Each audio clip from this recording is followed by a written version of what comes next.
Hey, we're Saints. Father Chris here, Deacon Greg here. It's going to be one of those days we started with chaos. Love to have you beautiful people with us on our Crucifixion live stream. We're actually having fun today, so we're glad you're in with us. We're going to talk about some fun stuff today. But before we do, how you doing? Good. What?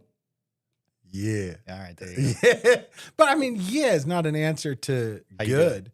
Oh, so I should probably start with, are you good? Oh, I'm sorry. Yeah is not an answer to how are you? You're right. That's why I'll start Yeah. from going forward. I'm going to change my intro. I mean, you don't have to change. You doing good? Yeah. See, Yeah. there it goes. Okay. But listening, you got to listen so you can make sure that you follow correctly. When I was in fourth grade, they changed the music program at our school, and Mr. Natowski, who was our fourth grade teacher, was singing a song riddle to us. And I have vivid images of him walking around the classroom going, "When is a door not a door, except when it is ajar? Wait, When's a door not a door?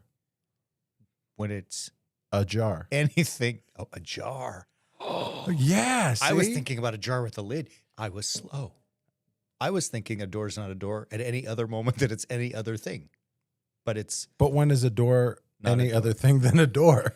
when it's a jar, meaning it's cracked open. But it's hard because you heard a jar and you thought A about jar. a jar with a lid and all of this stuff. Yeah. We are programmed in certain ways to hear things in certain ways and to go in certain directions. Come back to me. Put it back And to me. then I want you to know that I see what you did there. And that was a freaking genius intro. I didn't see it. I didn't know that was coming. I have been blindsided and am over. I bow to you in homage. you were blinded by the light. Do your mic drop. You should drop the mic now. No, these are expensive. All right. That was great. That was a great intro Yeah, thank because you. that's what we want to talk about today. Not ajar doors or doors in jars. But we want to talk about what are you thinking? When you're listening to, what do you hear? And how do you hear it? Yeah. Because we have these preconceived notions that also play into it.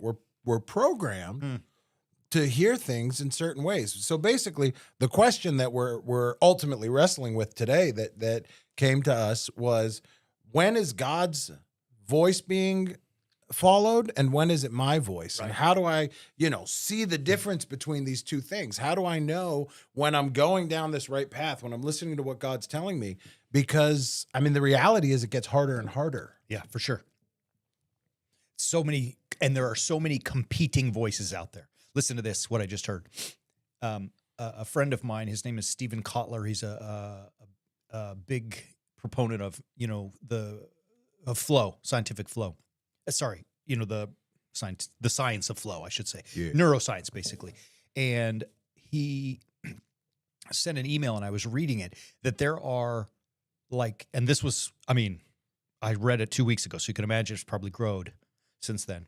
There are 250 million influencers on the internet, of which we are one, right? So you can imagine there's 250 million of us. And what he discovered was that 900,000 people join the internets a day with a podcast or some type of YouTube video or teach. You know what I mean? So it's like almost 1 million people coming into this a day. I'm starting a podcast. I'm going to become. Now you can imagine some of them are very good. I'd like to think ours is quite good, but you can imagine, oh my goodness, how many voices are out there.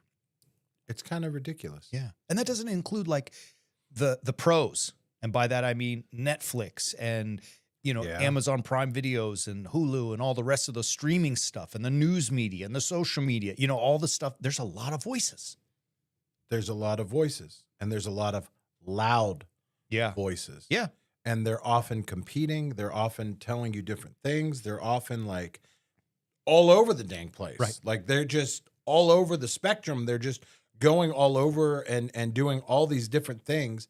And Yeah. what do you do? How do you know which one's the right one to listen to? How do you know? Because it's all vying for your attention, Right. right? And we basically we see this all over the place in Scripture, because we have two stuffs.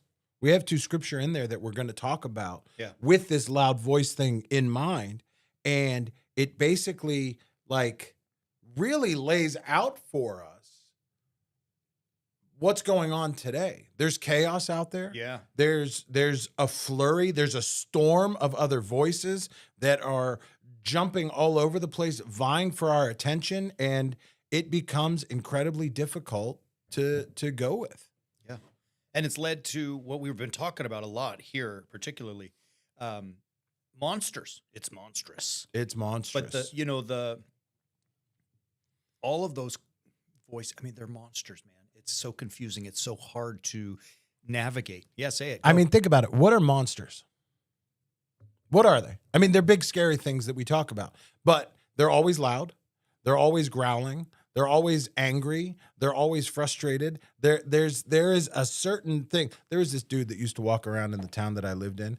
Like, he would just be seen walking around downtown, and people started referring to him as the downtown Worcester Monster. No one really knew him. Yeah. But he had this look as he was walking. He was a bigger guy, and he kind of was growling as he was walking. Like, it was weird, Yeah. right? But that's what he became known as, because in our mind, like, that's what a monster is. Yeah. That's what a monster does. That's how a monster operates and functions. Yeah. He's probably a really nice guy. I really am. And I don't know why people called me the downtown Worcester Monster. But think about it's it. a thing. To your point about the downtown Worcester Monster, like one of my favorite films, 3-part film was The Lord of the Rings. Balrog. Yeah, that's it. In the Fellowship of the Ring, the first one, it's this loud, screaming fire dragon monster who is creating fear. I mean, they flee, right? But Gandalf turns around to duel with him, and ends up. Well, at least you think in the first one he ends up dying and so on. But like, they fled, right? The other parts of the Fellowship had to run away because the monster's scary. Yeah. It brings death. It brings destruction. It brings sadness. I mean, so in that scene, after Gandalf turns to fight and falls into the pit, they're crying. The little trolls, what are they? Hobbits are crying. Trolls, whatever. That's a different part. They're crying, because they're. Yeah. I mean, so you can think about. They're sad because the monster won. Yeah. And yes. So, I mean, that's a great image, even though that's fantasy land. That's really an apt metaphor for the monsters that you and I face in our lives. And go ahead. I was just going to say, I mean, the monsters are plentiful. They're plentiful, but when you think about it, they all point back to one overarching monster. Which is the devil. Yeah. I mean, they really are all pointing to what we have in our mind as a fixed idea of what a monster is. Like, even the Balrog. Think about it. He's glowing red because of the fire. And he's got fire in him. And there's fire in him. There's horns. Mm-hmm. There's a tail that comes back up and grabs. Spoiler alert. If you haven't seen The Fellowship of the Ring, though, like, it's not really a spoiler. You should see it. But it's like it rips back around, grabs Gandalf by the leg, and pulls him downward into this fire flaming thing. Like, we imagine monsters, and then we associate that with the devil, and we pull this idea of what we think the devil is as being a true monster. Yeah. And look, to that point, I mean, we often, and I'm not even making a joke, but that many people, even in art, depict the devil, even in like cartoons growing up. He's a little short, fat guy in a red suit with pitchfork and horns. Saturday Night Live, John Lovitz is the devil. Yeah. He's in a red bodysuit with horns. He's got a little fake pitchfork and a whole thing. You can go to the Halloween store right now. Spirits Halloweens are popping up everywhere. Yeah, it's time. You can go and you can see these little black pitchfork with the red top and the devil costumes and the whole bit. I think it's different, though, and I'll tell you why. Okay. So the scriptural word for devil that's translated to devil in the New Testament Greek is diabolos, which is where we get the English diabolical, which means what? Division. To divide. Yeah. It's to divide everything. And that's probably his number one, whatever monster. MO. But yeah, I mean, it's his most effective tool. Yeah. To divide. Well, it's interesting. St. Paul picks up on that when he's talking about it in Ephesians chapter 6. He begins the whole discussion of the armor of God with, finally be strong in the Lord in the strength of his might. Put on the whole armor of God that you may be able to stand against the wiles of the devil. But it's that word, diabolos. Mm-hmm. Yeah. For we are not contending against flesh and blood, but against the principalities, against the powers, against the world rulers of this present darkness, the spiritual hosts of wickedness in the heavenly places. And then we have a specific call. Take up the whole armor of God that you may be able to withstand in the evil day, and having done all to stand. We're called, the way that I hear it, based on what you're talking about with devil meaning division, we're called in the midst of all this division that we see, the world rulers of the present darkness, the evil days, all of it that we want to talk about being what we have, the division we see everywhere. We are called to stand up. Yeah. We are called to get away from that. Is it the Avalos? Yeah, no, I'm just looking because sorry, keep going. We are called to get away from it. But we're yes. called to get away from it. We're called to overcome it. The reason I was looking at the text, because we're contending not against flesh and blood, but against the principalities, the powers, people thinking, imagine like, floating angels and spirits. And, yeah, I mean, that kind of stuff. And maybe so, but really Paul says against the world rulers of the present darkness, against the spiritual hosts of wickedness in the heavenly places. I mean, St. Paul, he's talking about what we're all talking about. I mean, this great divide that's in our nation is it's the devil's handiwork. I really think it's the devil's handiwork to divide people. And you can look back in the last 5, maybe more than that, but at least the last 5 years. And any topic that comes up, it splits people right down the middle. Right in the middle. Yeah. And our world leaders, meaning whatever, you can call it the presidents and the senators and the congressmen and women and, famous business leaders and people online, there's all these, nutty gurus out there, they are preaching messages of division and splitting us down,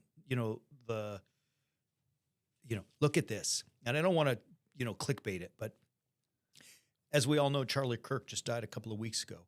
And it's funny in a sad way that whether anyone agreed with him or not, his whole thing was the willingness to talk with other people that he didn't agree with, right? Mm-hmm. Like that was his big message. Let's get there together and talk, and we can do it with gentility and so on. So he is trying to bring people together, and his very existence and death has now split people further apart and divided them. Because the people that are the loud voices that are trying to keep us divided so that they can keep us controlled, those loud voices are using anything and everything that they can to do what they want to do. Yeah.